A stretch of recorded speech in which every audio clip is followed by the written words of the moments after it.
Quero nesse instante convidar você a abrir a sua Bíblia no livro de 1 Reis, capítulo 19, verso de número 1 a 3. Meus irmãos, como os irmãos já sabem, nós finalizamos as exposições na carta de Corinto, nas duas epístolas, nas duas cartas lá, uma saga de provavelmente aí quase 5 anos, 4 anos e pouco, apesar que a gente, na verdade, não é todo domingo, às vezes eu prego fora, e também às vezes é um domingo que você tem aniversário da igreja e passa um mês sem termos exposições em Corinto.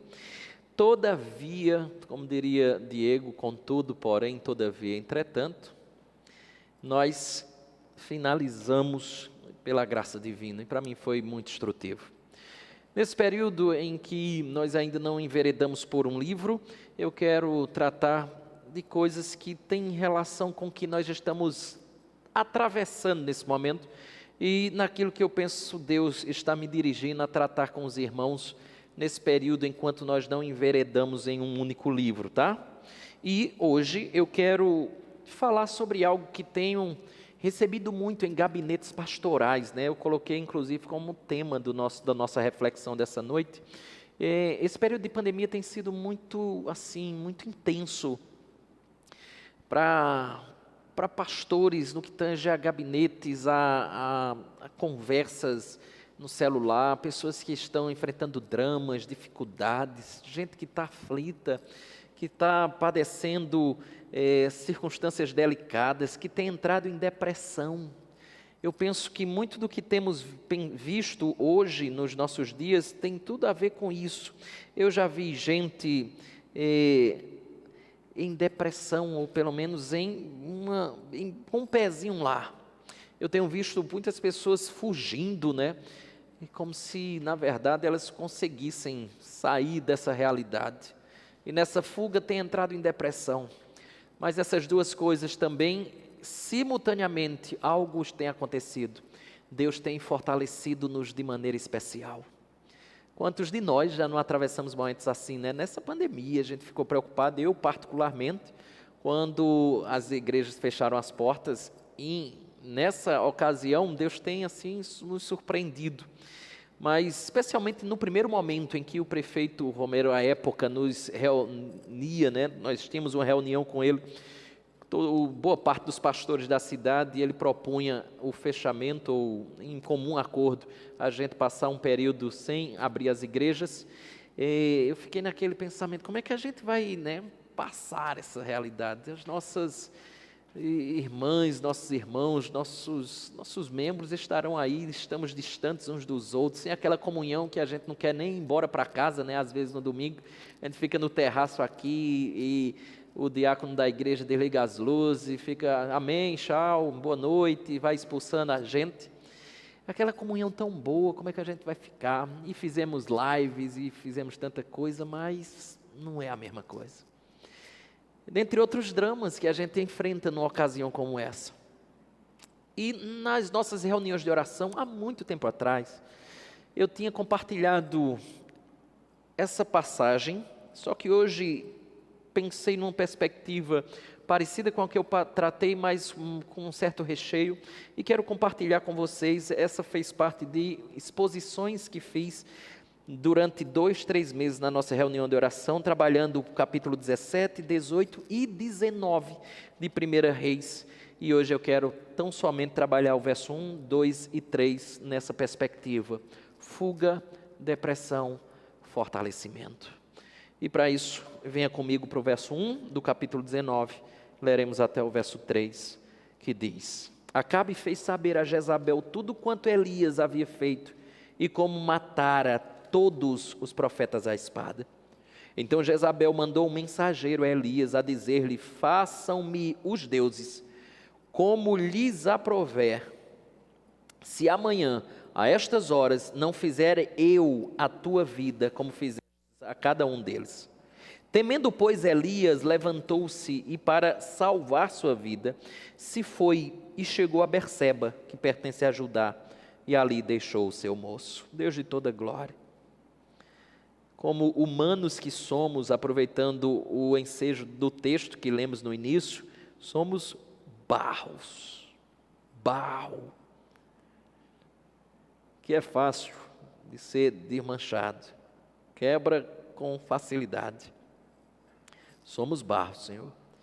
E por essa razão nós olhamos para grandes homens da história e vemos, são barro, tanto quanto nós.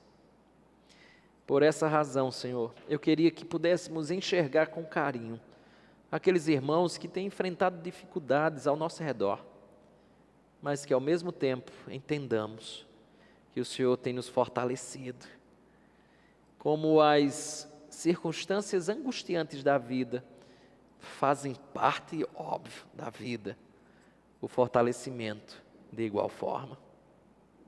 Portanto, o Senhor sempre esteve conosco, o Senhor tem estado conosco, o Senhor sempre estará conosco.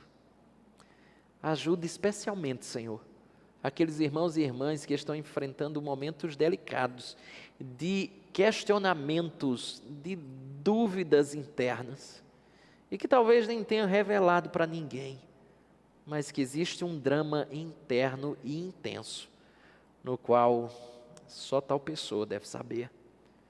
Mas dê a graça, para que à luz do que veremos hoje, eles saiam ou estejam em casa, totalmente renovados por aquele que nos fortalece. Para a glória e louvor do Teu nome, nós assim te oramos em Cristo. Amém. Irmãos, eu quero, nem tinha dado a você aí, né? Mas eu quero olhar com você para esse texto, especialmente nessa perspectiva de que nós devemos olhar com carinho, sem muita recriminação, aqueles irmãos que estão enfrentando dificuldades e entender também que Deus é capaz de nos fortalecer. Observe essa frase que eu quero iniciar com ela. Espero que agora vá. Bom, mas Lúcio já ajeita. A frase que eu quero iniciar com ela é de uma mulher que eu nem conheço, chamada Mãe Nicholson. Eu não a conheço, não sei de onde é, não sei em que país ela está, mas ela disse assim: o cristão nunca deve permitir que a adversidade o derrube, a não ser sobre seus joelhos. Ela está dizendo mais ou menos assim: se tiver que cair, caia de joelhos, porque de joelho a gente está orando, de joelho a gente está intercedendo, de joelho a gente está pedindo a Deus. O cristão nunca deve permitir que a adversidade o derrube, a não ser sobre os seus joelhos. Caros irmãos, se você já teve a oportunidade de ler essa passagem, capítulo, na verdade, o enredo em que Elias aqui se encontra, você vai perceber que existe um grande contraste aqui, de um capítulo para outro. Por exemplo, quando você chega no capítulo 18, você tem um profeta que está extremamente confiante, ele está cheio de fé. Até porque quando você olha o próprio capítulo de número 18, você vê aquela famosíssima história do Monte Carmelo. E é lá a grande batalha que ele travou no Carmelo com os grandes profetas lá de Baal, ou lá de Acabe, Jezabel, e ele se saiu vencedor. Ele foi o grande protagonista daquela ocasião, óbvio, exceto depois de Deus, né? Ou depois de Deus é que ele é o grande protagonista. Mas ele foi o grande homem naquela ocasião. No entanto, quando você e eu chegamos ao capítulo 19, nós nos deparamos com outro Elias aqui. Era um outro homem. O profeta, outrora cheio de coragem, ele agora foge ante as ameaças de Jezabel, que era rainha terrível, uma rainha perversa. Ela era a esposa do Acabe, e essa mulher era conhecida por matar os profetas de Deus, era conhecida por maltratar o povo de Deus, os profetas do Senhor. Elias, diante das ameaças que Jezabel faz, ele se preocupa com a sua vida, e o que é que ele faz? Ele foge, dando aqui início ao que eu vou chamar de uma certa depressão que ele começa a se encontrar. O que é que de fato aconteceu? Teria o profeta perdido a fé, já que no capítulo número 18, ele nada mais, nada menos, que vence os os 450 profetas aí de Baal e extermina todos eles. O que aconteceu com esse homem? Geralmente a gente é tentado a recriminar um homem como Elias e dizer mais ou menos assim: Elias, você está ficando maluco, que não tem sentido você derrotar mais de 400 profetas e de repente morrer de medo de uma mulher. Parece não ter razão de ser, e a gente é geralmente levado a pensar nisso, porque é inacreditável. Mas eu queria instigar você a não recriminar, não cair na tentação de recriminar Elias. Geralmente é assim que a gente faz com pessoas. Tem gente que está vivendo drama, aí você vai saber o que é. Aí a pessoa conta, e você diz, para você mesmo, né? Aquele bate-papo, você consigo mesmo, você diz assim: não acredito que essa abençoada me chamou aqui para dizer uma besteira dessa. A gente tende a recriminar pessoas, porque a gente mede, a gente é como se tivesse um termômetro interno do que é dor e angústia, sem perceber que angústia e dor é para aquele que sente.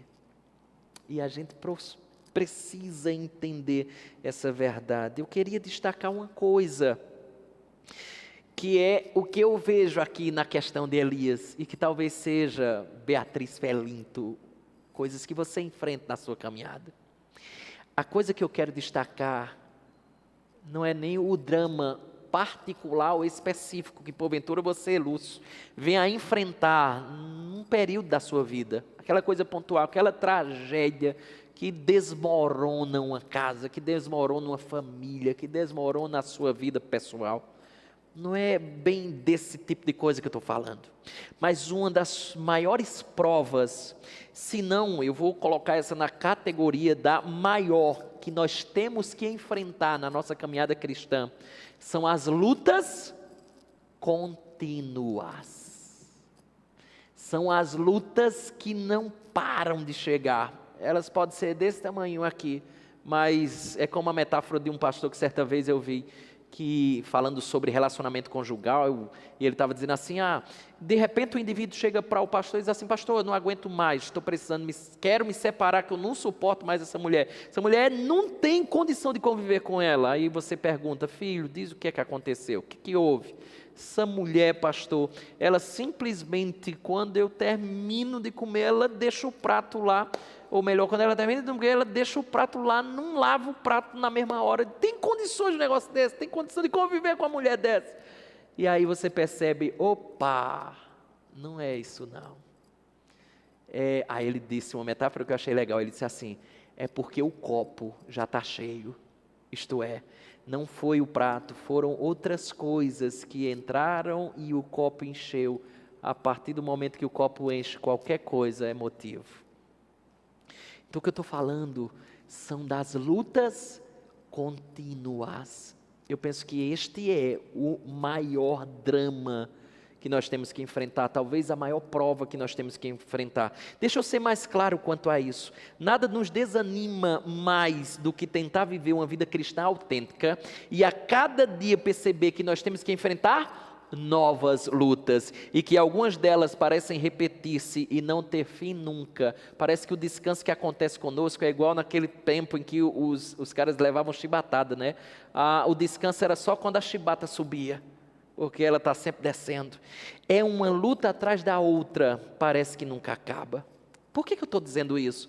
Porque era essa a realidade de Elias. Se não, veja, quando você está lá no capítulo 17, e lê o versículo número 1, 1 Reis, capítulo 17, verso 1, você vai perceber que Elias confronta o rei Acabe por conta da idolatria que estava reinando lá entre o povo de Deus, e ele diz assim: olha, vai vir uma seca da parte de Deus, porque Deus não está compactuando com esse tipo de comportamento que vocês estão tendo, especialmente o Senhor rei, que tem a responsabilidade de estabelecer na religião correta, de estabelecer a adoração ao verdadeiro Deus. O Senhor é responsável por isso. Por sua negligência, Deus vai mandar uma seca, uma grande seca.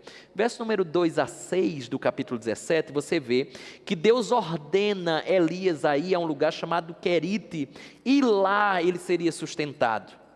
Quando você chega no verso número 7 do próprio capítulo 17, tem uma torrente, uma fonte de água onde Elias foi. Quando chega lá, a fonte seca. Não tem aquela coisa que a gente diz: meu amigo fulano é pé frio, né? tem condição, onde coloca a mão, tudo dá errado.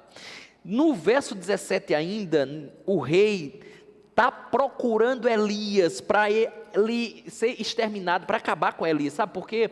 Porque Elias havia predito que a seca chegaria.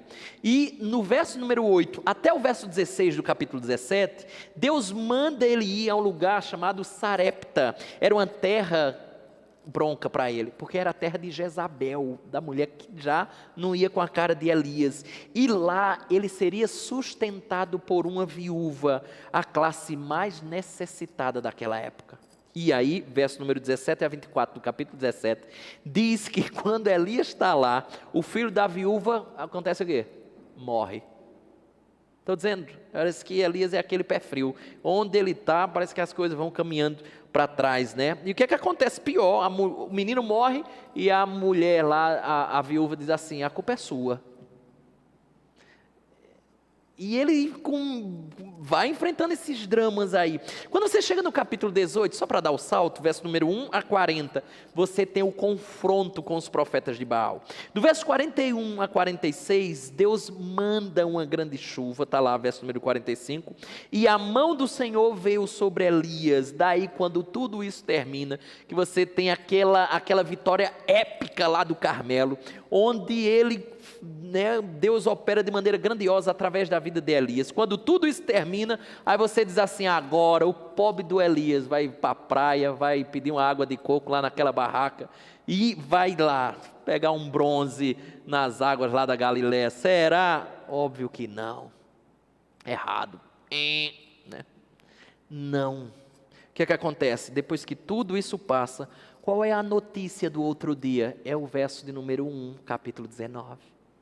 O verso número 1, capítulo 19, a nova notícia do dia é Jezabel dizendo assim, ei, eu vou matar você, seu infeliz. É mais ou menos isso.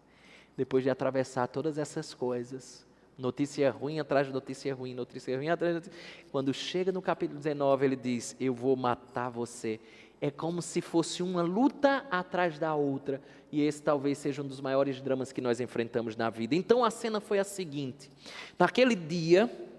Todo Israel estava lá reunido no Monte Carmelo, o rei, os profetas de Baal, o povo e o profeta Elias. Todavia, não sei por qual motivo, mas a Jezabel, a rainha, ela ficou, no seu palácio, não foi lá ver o confronto de Elias com os seus profetas, os profetas de Baal, e ela resolveu ficar lá no palácio. Não sei por qual motivo ela ficou, mas imagine, as horas iam se passando, e Jezabel no palácio, aguardando as notícias para saber se o embate dos 450 profetas de Baal havia vencido um só homem. Na cabeça dela, óbvio, eu acho que talvez na cabeça da Jezabel era mais ou menos assim, não adianta não precisa nem eu ir ver, porque tem sentido, a vitória é certa. Só que o dia foi passando e Acabe não voltava com notícia, o marido dela. Ao entardecer, o céu começa a escurecer de nuvens, ventos, relâmpagos, como tem acontecido aqui conosco nesses últimos dias, Tudo lhe fazia crer que houve a vitória exatamente do seu Deus Baal lá no Carmelo. Quando Acabe chega ao palácio, as notícias são bem diferentes da que eu acho que Jezabel esperava. E o que é que acontece? Ele começa a narrar os fatos, os acontecimentos. Ele, como não tinha WhatsApp, a notícia tinha que chegar pelo mensageiro, era o próprio Acabe. Ele chega e veja o verso 1 uma vez mais comigo, observe o que diz, capítulo 19, verso 1, diz assim, Acabe fez saber a Jezabel tudo quanto Elias havia feito, e como matara todos os profetas à espada. É como se dissesse assim, Elias venceu a grande prova, Jezabel, e não existe mais nenhum profeta de Baal aqui, porque todos foram mortos pela espada de Elias. Note que mesmo diante de uma experiência dessa, de um homem ter vencido mais de 400 profetas, você vê que o rei Acabe não se arrepende da idolatria que está cometendo. Você vê que nem sua esposa, ela se dobra ao verdadeiro Deus. Diante de uma ocasião dessa, era para Acabe dizer, Senhor nos perdoe, Agora nós vemos que não é Baal que é Deus, é o Deus de Israel, que é o verdadeiro Deus. Então era para eles se dobrarem diante daquela realidade, mas eles não se arrependem, nem ele, nem a sua esposa. E veja, ela está tão irada com Elias que mandou o recado. Verso número 2, olha o que ela diz. Então Jezabel mandou um mensageiro a Elias a dizer-lhe: façam-me os deuses como lhes aprouver, se amanhã a estas horas, agora observe, não fizer eu a tua vida como fizeste a cada um deles. O que é que acontece?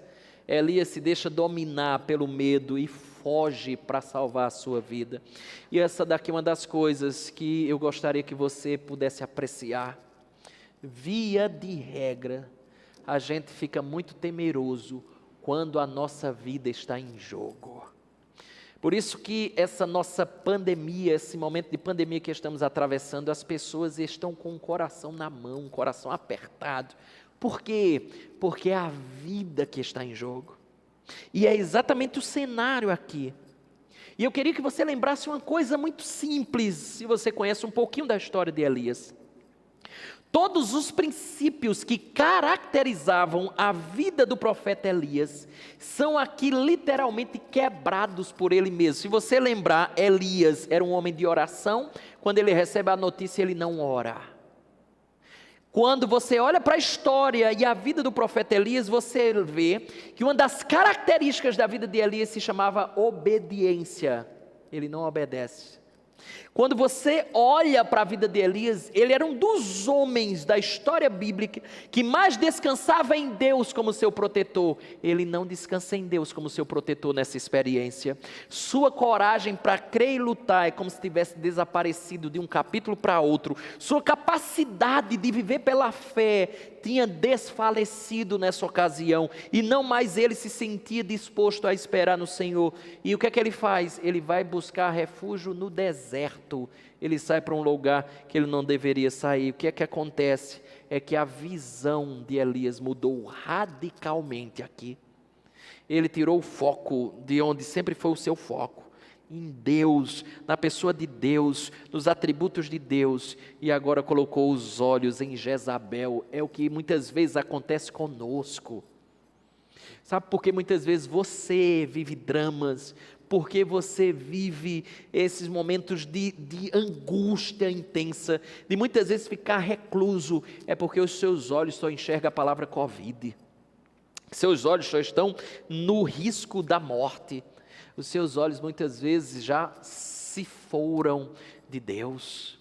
Você não tem mais olhado para Deus. Você já não tem mais enxergado Deus. Enxergue Deus. Olhe Deus, mesmo que muitas vezes você esteja enfrentando os maiores dramas que você tem enfrentado. Até aqui, seus olhos, ouvidos e suas ações seguiam o comando de Deus. A partir de então, não era mais essa a realidade do nosso querido Elias. Daí, Elias, diante desse quadro, as pessoas não mudaram, ele não mudou, o rei não mudou, a rainha não mudou. Essa era uma boa oportunidade para que eles tivessem mudado. Como não aconteceu, eu queria que você lembrasse de algo. Elias, ele vai se esconder. Texto que nós lemos, verso número 1 e verso número 3, que a gente vai ver, ele vai embora, ele foge. Mas eu penso que aqui é uma das grandes lições que esse texto nos traz, é que diante disso, nós temos uma grande oportunidade para dizermos que todos nós passamos por crises no exercício da nossa fé. Inclusive os maiores servos de Deus na Bíblia. Você tem Elias. E quando você olha Elias ao longo dos relatos bíblicos, do período que ele vive e posterior a ele, ele via de regra é mencionado na Escritura como um grande homem de Deus. Essa é uma oportunidade para ver que os grandes homens de Deus também passam por crise. Algumas vezes nos sentimos cansados de tentar viver uma vida digna diante de Deus. Outras vezes é como se isso nem valesse a pena. Muitas vezes não é assim que você sente, eu me sinto. Não está valendo a pena viver a vida que eu tenho levado. Concluímos que as lutas que nós enfrentamos, sejam elas doenças, sejam elas problemas emocionais, sejam elas problemas financeiros, sejam acidentes que porventura venhamos a sofrer, ou o que for, não é aquilo que nós esperávamos receber de Deus, e isso atinge de cheio ou em cheio a nossa fé. A gente não esperava que fosse isso que receberíamos. O profeta então está cansado de lutar. Ele foge para Berseba, cidade de Judá. Sua depressão tomou um caminho interessante, quase sempre é o mesmo caminho que tomamos. Em primeiro lugar, ele busca refúgio em Judá. E é provável que a princípio pensasse que ali ele estaria seguro. Mas o rei de Judá, ele tinha parentesco com Acabe e certamente o entregaria. Ele foi buscar refúgio no lugar mais complicado. Isso se dá conosco também. Quando o desânimo nos acha, nós corremos o risco de buscar refúgio onde o refúgio não existe. E mais, irmãos, nós buscamos refúgio em lugares errados. Isso agravou ainda mais o estado de tristeza e desânimo do profeta. Veja, eu quero que você observe a sequência da queda. É como se fosse assim mesmo, ó. Elias vai caindo, joga os seus olhos aí, verso número 3, olha o que ele diz. Temendo, pois, Elias levantou-se e para salvar sua vida, olha o que o texto diz, se foi. E chegou a Berseba, que pertence a Judá. Primeiro passo que eu queria que você enxergasse, qual é? Fuga, está aí, muito claro. Levantou-se para salvar sua vida, se foi. É fuga. Ele foge para Berseba, como nós falamos, e com frequência cremos que fugir é a melhor solução, é ou não é? Você diz assim, eu não quero ver ninguém, não quero estar com ninguém. Hoje a gente está forçado a isso, mas esse é o ponto, é fuga. Esse é primeiro ponto da ladeira abaixo de Elias. Mas observe que o segundo passo se chama, eu batizei aqui como solidão. Veja, final do verso número 3, olha o que ele diz. Se foi e chegou a Berseba, que pertence a Judá. Agora preste atenção nessa observação. E ali deixou o seu moço. Sabe por quê? Porque ele queria estar só. Por isso que ele deixa seu servo lá na cidade de Berseba. Para onde é que Elias foi então? Está no verso 4, salta lá comigo, olha o que ele diz. Verso número 4. Ele mesmo, porém, se foi ao deserto, caminho de um dia. Elias foi para o deserto. Meus irmãos, preste atenção nessa informação. Ele disse, caminho de um dia. Imagine você caminhar um dia no deserto. Um dia inteiro caminhando no deserto. A gente às vezes sai, quando está meio pensativo, sai caminhando à toa, ou olhando para os cantos, só querendo desaparecer, quase que era essa a imagem aqui. Ele vai para o deserto, ficar isolado, é a solidão. A gente pensa que ficar sozinho vai resolver. Mas existe um terceiro passo da descida de Elias. Eu vou chamá-lo de pessimismo. Se não, observe parte B do verso número 4, diz o texto que ele se foi ao deserto, caminho de um dia, aí olha, ele diz assim, e veio e se assentou debaixo de um zimbro. Zimbro é uma árvore com folhas curtas, que nem gera sombra direito. Aí veja o que ele diz, e pediu para si a morte, e disse, basta. Sabe o que ele está dizendo? Eu não tenho forças mais para seguir. Não vejo nada no horizonte diante dos meus olhos. Elias perdeu a perspectiva de vida. Não tinha mais nenhuma perspectiva. E óbvio, esse é o quarto passo. É o fim da vida. É o desejo de morrer. Veja, verso número 4. Olha o que ele diz já no final. E pediu para si a morte. Disse, basta. Toma agora, ó Senhor, a minha alma, pois não sou melhor do que meus pais. Ele se sente cheio de culpa. Ele queria morrer, por isso que pediu ao Senhor que o Senhor mandasse a morte, e ele não via em si mesmo nada que valesse a pena continuar vivendo. Ele não conseguia vencer a maior prova de sua vida. Sabe qual era? A depressão. Eu imagino que essa seja uma das sensações que muitos irmãos enlutados estão vivendo. Eu digo isso porque escutei da boca de pessoas que chegou a perder mãe e irmão, 2 membros da família, que não tinha mais sentido algum. Perdeu o doce da vida, o mel da vida, a vontade de viver. Ele estava tão desanimado. Veja o verso 5, o que é que diz.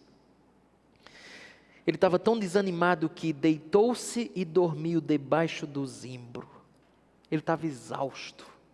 Então tem nisso aqui um grande milagre. Deus começa mostrando que mesmo em situações assim de depressão, Ele nunca abandona os seus filhos. Por isso salto comigo para a parte B do verso 5, pois ele diz assim, eis que um anjo o tocou e lhe disse, levanta-te e come. Verso 6, olhou ele e viu, junto à cabeceira, um pão cozido sobre pedras e em brasa, e uma botija de água. Comeu, bebeu e tornou a dormir. Voltou 2ª vez o anjo do Senhor, tocou-o e lhe disse, levanta-te e come, porque o caminho te será sobremodo longo. Olha que coisa linda. Talvez você diz assim, pastor, mas não tem anjo nenhum tocando no meu ombro. Menos mal, né? Porque imagina, de madrugada você dormindo, um toque no seu ombro, né? Por que Deus fazia assim e hoje não faz mais? Porque naquele tempo a revelação de Deus escrita ainda não tinha sido feita. Depois que a sua revelação escrita já está em nossas mãos, Deus está falando conosco toda vez que nós estamos parados, escutando a sua voz por meio da exposição bíblica. Deus está falando com você domingo após domingo, quarta após quarta, domingo de manhã, sábado. Deus está falando com você.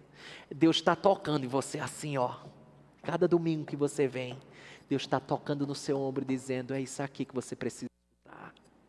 Que coisa bela isso aqui, é que Deus está sempre presente em nossa vida, especialmente nos momentos mais difíceis dela. Deus sabe cuidar e tratar dos seus filhos. Agora inicia a jornada de restauração. Presta atenção, o anjo lhe disse, levante-se e coma, porque a sua jornada, a sua viagem será bem longa. E eu penso que é isso mesmo, o caminho para vencer as provas em meio à depressão, via de regra, costuma ser longo, muito longo.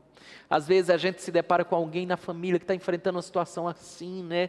Que já se arrasta e a gente dá vontade de chacoalhar assim, né? E diz, vê se pega no tranco, mas é longo o processo. Naturalmente é longo o processo. Veja verso 8, o que ele diz? Levantou-se, pois, comeu e bebeu, e com a força daquela comida. Quem deu aquela comida? Foi Deus. Oh, irmãos, eu queria que você olhasse isso como o que acontece com você. Quantas vezes você chegou no domingo acabado, e com a força daquela comida, Deus fez você andar mais alguns quilômetros. Você estava destruído, acabado. Com a força daquela comida, você caminhou mais 40 dias e 40 noites, até Horebe, o monte de Deus. Quantas vezes já aconteceu conosco? Deus nos fortalecer, Deus nos dá uma graça a mais, Deus nos dá uma força a mais, até nós atravessarmos o deserto da nossa caminhada. Por isso diz o texto, até Horebe, o monte de Deus. Aí escute, Horebe, o monte de Deus era o mesmo monte onde Deus havia conversado com Moisés. Ali Deus queria falar com o profeta, porque ali foi ele restaurado. Deus tratou com ele lá. Veja a cena, Elias entra em um lugar, agora veja a cena, está no verso número 9, olha o que diz o verso 9. Ali entrou numa caverna, onde passou a noite. Veja que há uma conversa aqui, alguém falou com Elias, veja, e eis que lhe veio a palavra do Senhor, ele disse, que fazes aqui, Elias? Eu queria que você não perdesse isso de vista. Deus fala conosco. Como é que Deus fala conosco? Você quer ver anjo? Você quer ter revelações? Deus fala conosco num momento como esse da exposição da sua palavra. Deus está falando com você. Deus está falando com você. Deus está falando com você. Veja o texto. Ele faz uma pergunta penetrante. Que fazes aqui, Elias? O que é que Deus faz muito conosco em perguntas como essa? Deus está querendo que o profeta recupere a consciência e venha refletir bem sobre onde ele se desviou no caminho. Onde é que você perdeu o caminho, meu filho? Onde você saiu do caminho certo? Estava tudo caminhando bem, estava tudo tranquilo. O que aconteceu? O que você está fazendo aqui? Aqui não é seu lugar, esse não é o seu lugar. Nós podemos, irmãos, até nos encontrar em situações assim, depressivas, angustiantes, porém de antemão sabemos que este não é o lugar para nós ficarmos, nem o lugar que Deus quer que nós estejamos. Em certo sentido, via de regra, a caverna de Elias, ela é aplicada ou tratada como os momentos dramáticos da nossa vida. E Deus não quer, como diria aquela cantora bem pentecostal, né? Sai da caverna. Deus não nos quer em contextos assim. No entanto, os olhos de Elias ainda não conseguiam discernir bem a realidade. Seu argumento consistia nisso. O argumento de Elias era exatamente o seguinte: ele estava ali porque, a despeito de todo o esforço que ele havia feito, o povo não se converteu ao Senhor e ainda buscava matá-lo. Era essa a questão. Agora veja que coisa fantástica acontece agora. Verso número 10, olha o que diz, preste atenção. Diz assim o texto: ele respondeu: tenho sido zeloso pelo Senhor, Deus dos exércitos, porque os filhos de Israel deixaram a tua aliança, derrubaram os teus altares e mataram os teus profetas à espada, e eu fiquei só e procuram tirar minha vida. O que há de fantástico nisso aqui? É simples, é que Deus escuta Elias, mesmo ele estando equivocado naquilo que pensa. Você vê Deus dizer assim: me deixe de falar besteira. Deus não faz isso, não. Deus, né? Deus, ele sabe.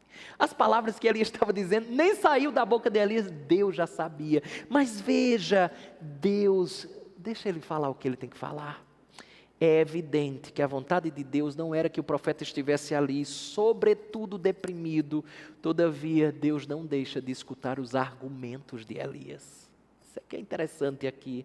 E note que Elias repete a mesma frase mais adiante. E é interessante porque em trabalhos na área de psicologia, isso quer dizer muito, repetição. Quer dizer muito. Um bom psicólogo, ele está atento às repetições. Porque veja, verso número 14. Ele respondeu, o quê?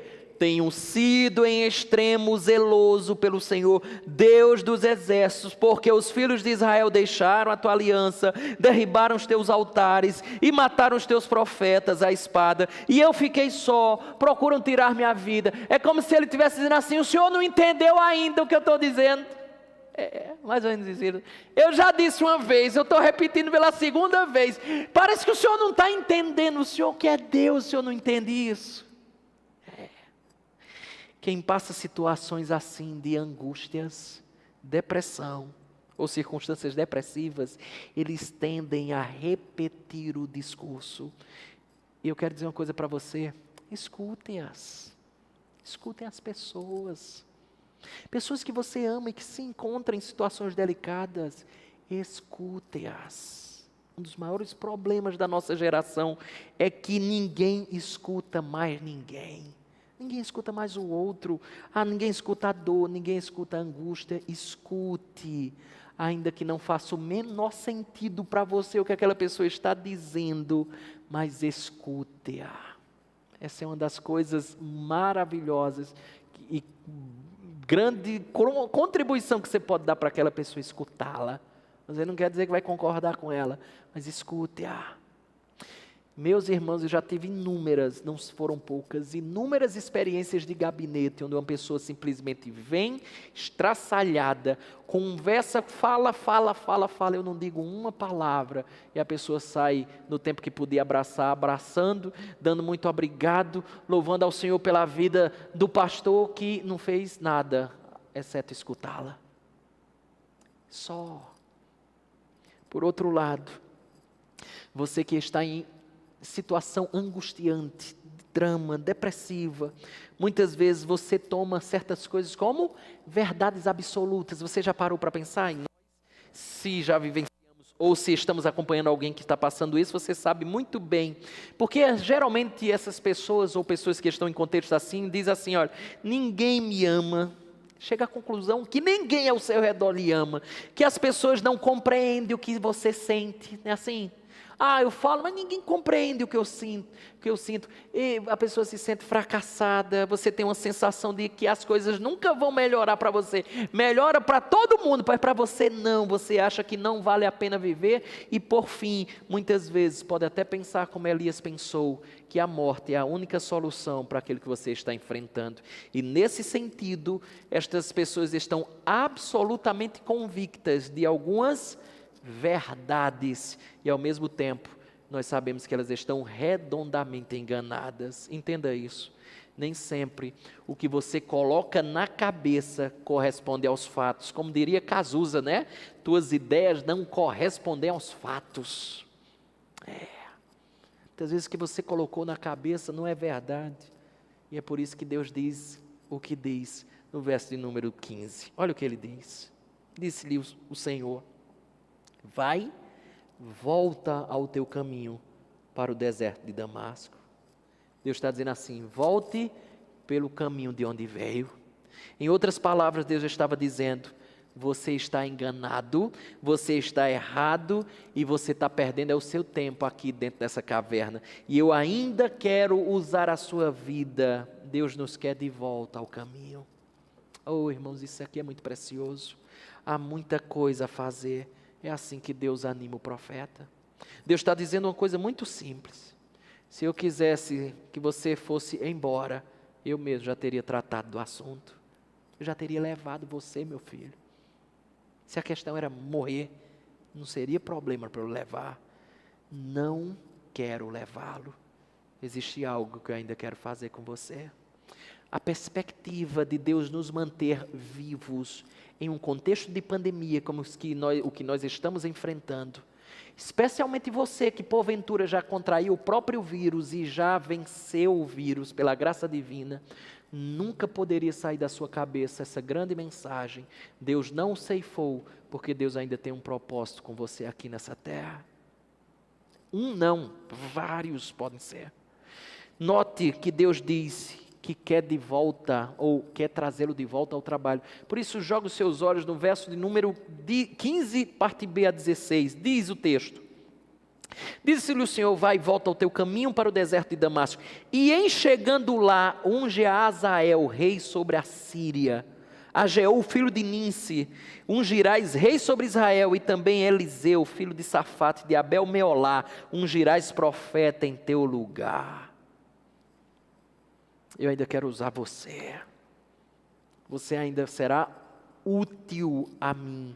Eu ainda tenho planos por meio da sua vida, nesse plano maior que eu tenho aqui nessa terra para com os filhos dos homens. E eu ainda quero usar você. Mas continuando ainda do ponto da caverna, Deus o manda sair da caverna e se coloca diante dele naquele monte. E Deus responderá a Elias, e a resposta é para encher os nossos olhos de lágrimas. Uma das coisas mais lindas que esse texto tem a nos dizer é exatamente a resposta de Deus para Elias. Veja ela está no verso 11 e 12, por essa razão eu pulei os versos. Olha que coisa linda. 1 Reis 19, versículo de número 11 e versículo de número 12. Presta atenção, olha o que diz o texto. Disse-lhe Deus, sai e põe-te neste monte perante o Senhor.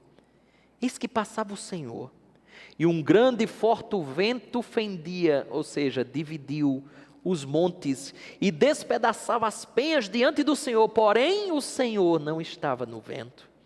Depois do vento, um terremoto, mas o Senhor não estava no terremoto. Depois do terremoto, um fogo, mas o Senhor não estava no fogo. E depois do fogo, um cicio. Cicio é murmúrio, é sussurro.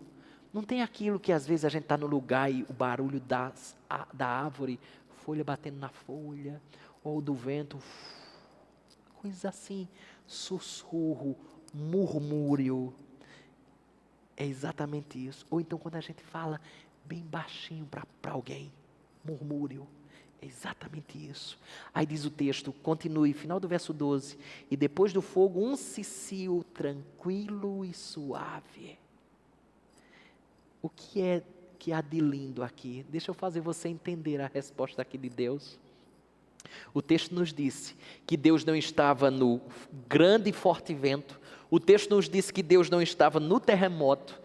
O texto diz que Deus não estava nem no fogo. Estes fenômenos haviam sido indicações maravilhosas da atividade e da presença de Deus lá no Monte Sinai. É só você olhar lá, Êxodo capítulo 19, Êxodo capítulo 20, Deuteronômio capítulo 4. Essas manifestações de Deus eram exatamente um anúncio da sua presença e da sua atividade. Deus estava intervindo naquela questão, porém, de modo surpreendente, Deus não se revelou a Elias por meio desses sinais espetaculares que outrora ele havia se revelado. Deus responde sim, mas não responde da maneira que o profeta esperava. Deus manifestou a sua presença em um cicio, num murmúrio, em algo bem suave e tranquilo, isto é, num quase silêncio. O que é que isso quer dizer para mim e para você? A lição para Elias era que o Deus Todo-Poderoso estava trabalhando em silêncio. Essa era a grande lição. Às vezes, de maneira imperceptível. Por isso eu quero chamar a sua atenção para o velho discurso de Elias. Qual era o discurso de Elias? Lembra? Vai lá, verso número 14, mais uma vez, rapidinho. Elias dizia, ele respondeu, tenho sido em extremo zeloso pelo Senhor, Deus dos exércitos, porque os filhos de Israel deixaram a tua aliança, derribaram os teus altares e mataram os teus profetas à espada, e eu fiquei só, e procuraram tirar minha vida. Qual é a resposta de Deus? Verso de número 18, salta lá, ele diz assim, também conservei em Israel 7.000 todos os joelhos que não se dobraram a Baal, e toda a boca que o não beijou. A resposta de Deus é simples. Deus estava dizendo assim, não, Elias, você está enganado, você não está só, eu tenho trabalhado, mas é porque você não está vendo. Está imperceptível para você. Mas o fato de estar imperceptível para você, Elias, não quer dizer que eu não estou trabalhando. O fato de você não enxergar absolutamente nada, não quer dizer que eu não estou trabalhando. A lição é que, a única coisa que eu queria que você guardasse dessa nossa meditação da noite, é que nós temos um Deus que tem trabalhado, muitas vezes, de maneira imperceptível, no silêncio. Quando os nossos olhos não estão enxergando nada, Ele continua trabalhando. Meus irmãos, que lição preciosa que esse texto nos traz. O silêncio de Deus não significa abandono, mas sim um trabalho nos bastidores da nossa vida. Essa é a grande mensagem do cicio, do murmúrio. Eu chego a conclusões que estou só. Deus está dizendo assim, você está enganado. Você está vivendo em angústia, porque botou na cabeça determinadas verdades absolutas. Quando você não enxerga, eu não deixo de trabalhar, porque eu trabalho nos bastidores também, especialmente lá. Eu espero que você, em meio às angústias que têm assolado a sua vida, jamais esqueça essa bela mensagem. Deus se revela muitas vezes, como nós vimos, né? Deus se revelou aqui em grandes ocasiões, em manifestações maravilhosas, mas num determinado momento, Ele nos ensinou que no silêncio, Ele continua trabalhando.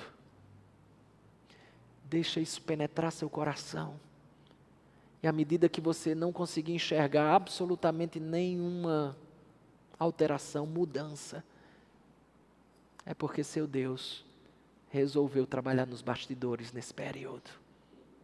Baixe sua cabeça, vamos orar ao Senhor. Deus de toda glória,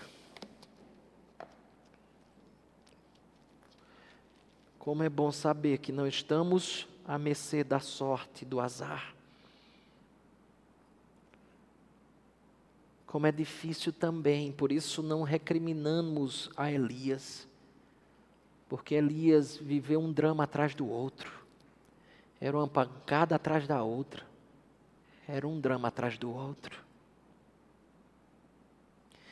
E às vezes, como Elias, nós esperamos manifestações extraordinárias. Talvez, como Elias, esperamos manifestações maravilhosas, estupendas. Nós muitas vezes esperamos o trovão, o relâmpago. Nós esperamos manifestações poderosas, drásticas. E assim perdemos de vista que quando não as enxergamos, chegamos à tola conclusão que o Senhor só trabalha assim. Por que nossa angústia? É porque não vemos o trovão, é porque não vemos o vento forte para dissipar toda a nossa angústia, para levar para longe toda a nossa situação delicada. Porque a angústia nos toma conta, porque chegamos à conclusão que estamos sozinhos. E o que o Senhor tocou no nosso ombro hoje para falar conosco? O Senhor tocou no nosso ombro para nos dizer que quando não há vento forte, quando não há tremor da terra, quando não há manifestações portentosas, intervenções oculares, não quer dizer que o Senhor deixou de trabalhar, ou que nos abandonou. O Senhor continua tendo 7.000 que não dobraram o joelho para Baal. O Senhor continua trabalhando nos bastidores, no cesseu, no murmúrio, sem que os nossos olhos percebam. Portanto, nos leva mais uma vez a estupenda verdade que fomos chamados para viver, não porque sabemos o amanhã, mas porque sabemos do Deus que governa o ontem, o hoje e o amanhã. Descansemos em tuas mãos e que toda angústia se dissipe, mesmo quando os nossos olhos não enxergam intervenções abruptas. Aplica em nós, Senhor, esta bela lição, para a honra, glória e louvor do Teu nome. Nós assim te oramos, no nome de Jesus. Amém e amém. Que a graça do nosso Senhor e Salvador Jesus Cristo, o amor de Deus, nosso eterno e soberano Pai, a comunhão, poder e as eternas consolações do Espírito Santo de Deus repousem sobre nós e sobre todo o povo de Deus, e que por nosso intermédio seja derramada sobre esse mundo, desde agora e para todo sempre. Amém.